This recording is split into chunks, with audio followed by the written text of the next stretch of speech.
Hello and welcome to another episode of my Facts and Glitches series where I showcase some more of what I have learned about GTA 5 in the over 6,300 hours that I have been speedrunning the game.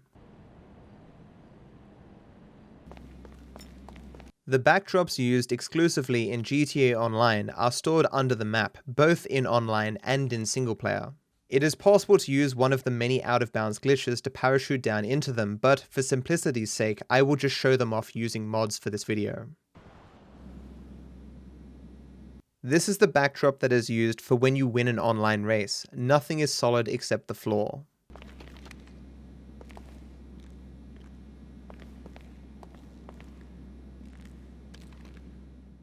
The character creation backdrop can be found underneath this location.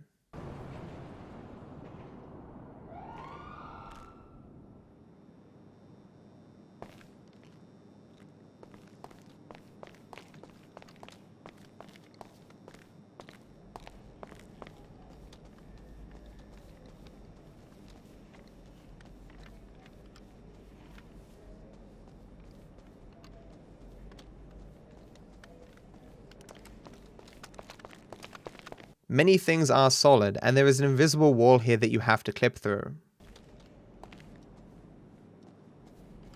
The reason it is so quiet is because sound only works in some parts of the rooms.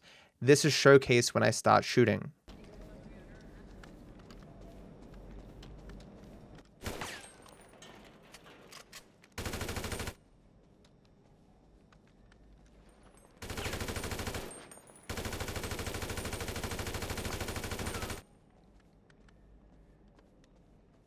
Slick! Oh, you must be Michael's boy.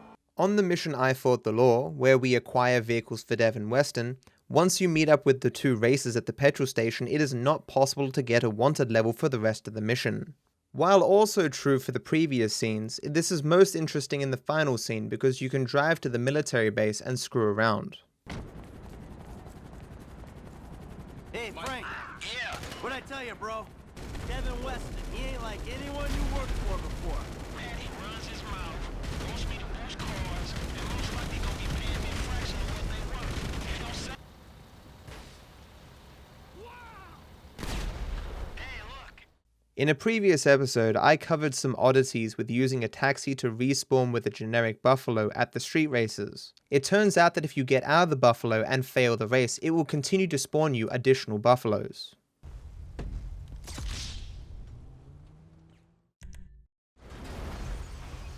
While there does appear to be a limit, you can do this many times.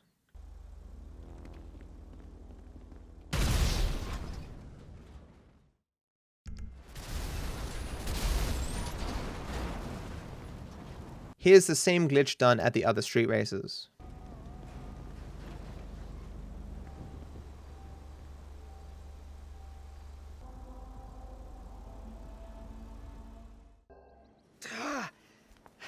You have come a long way today, Mikael. On the mission Did Somebody Say Yoga, it is impossible to get the cops during the scene where you're meant to go upstairs to get Jimmy. Jimmy! You still here? James! Fuck off!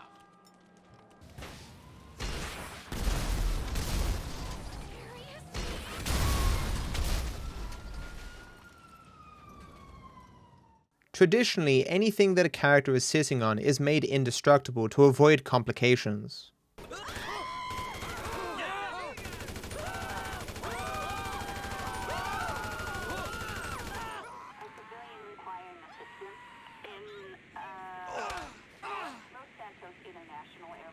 Some chairs in the game, like these on the first Rampage mission for Trevor, were overlooked.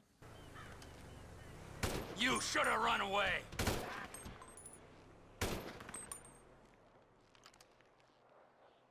Oddly though, if you save and load the game while next to this mission, this effect won't be able to occur.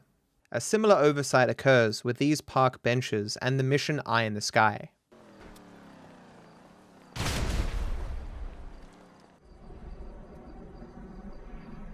Put up your hands and stand where I can see you. Alright, you got me, homie. Alright. Sleep mode is an option in your phone that prevents you from getting phone calls or having any random events spawn on your map. As phone calls and random events prevents you from getting text messages, at times in the speedrun, we use this feature to increase the likelihood that we get the messages that we need. Running prevents your character from receiving or making phone calls. To show what I mean, consider this mission that ends after a phone call is made by your character. I handled the mask, man. Don't worry about him.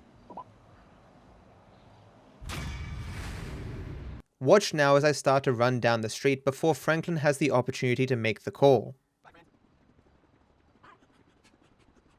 As the running prevents the phone call from being made, the mission cannot end. Again, your character also can't receive phone calls, and this is true whether you are in a mission or not.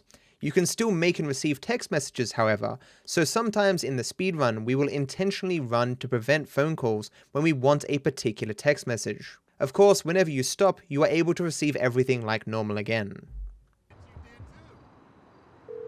I handled the mask, man. Don't worry about him. If you park a car on the mark of a flight school, enter flight school and then leave, you'll be phased into the car.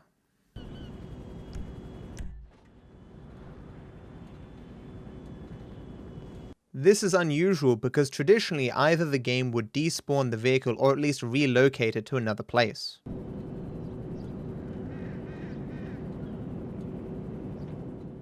On the mission Fame or Shame, if you drive Michael's car into the auditions and then leave the mission, the arena will stay open.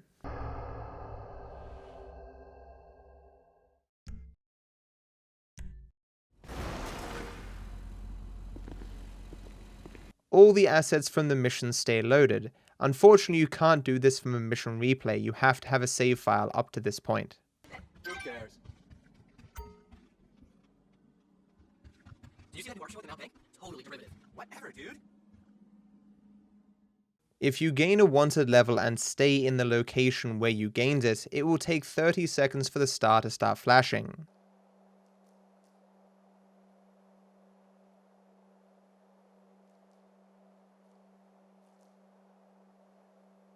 However, if you move away from where you gained the wanted level, you will start to lose it quicker.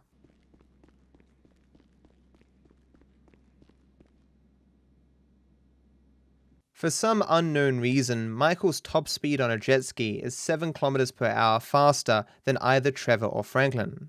His acceleration seems to be faster as well.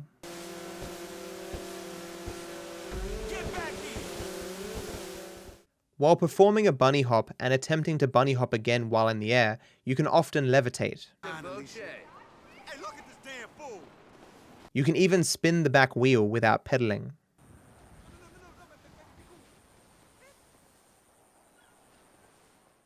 Just a word of warning, this next glitch is very complicated and requires many steps.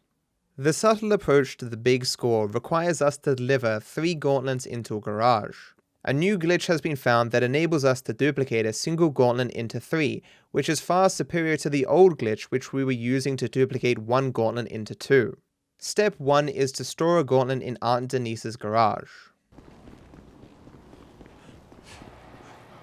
Step 2, start the big score setup and pick the subtle approach.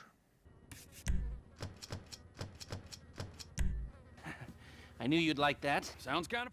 Step 3, switch to Franklin and bring up your phone.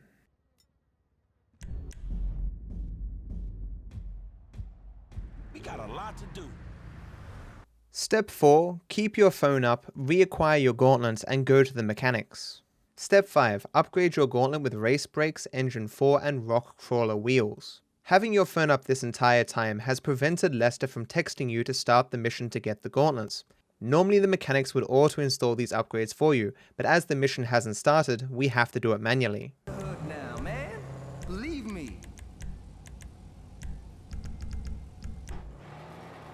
Step 6, when you leave the mechanics, bring up your phone to stop Lester from texting you, which would start the mission.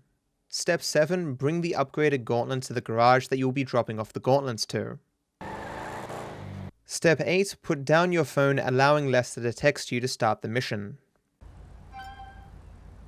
Step 9, leave the gauntlet in the garage, but before Franklin calls Lester to confirm the drop-off, save and load the game.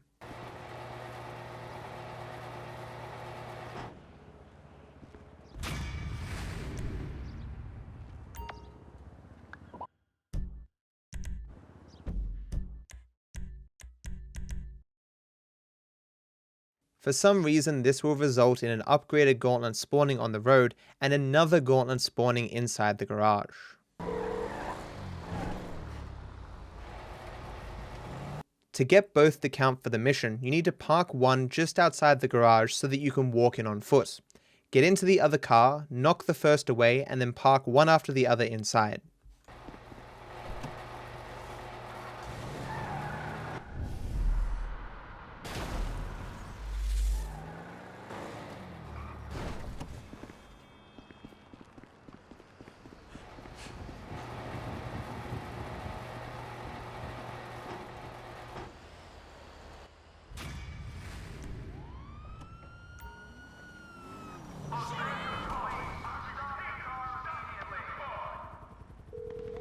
You may question how this glitch was found. A runner named Rello was trying everything he could think of and happened to stumble across it. I helped mildly with optimization, but this glitch is way better than the old one. One oddity, however, is that only one gauntlet will spawn if your gauntlet is only one color, like pink.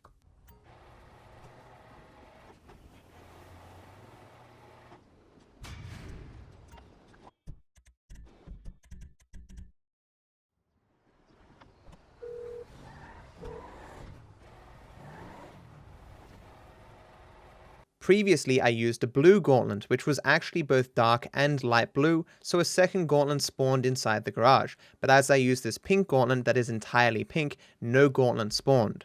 If you're wondering whether I know that I'm saying gauntlet wrong, I am aware, I don't care. And so that ends this episode. Thank you for watching, everyone. I edited this on stream, so my Twitch chat says hi, and I hope you're all doing well.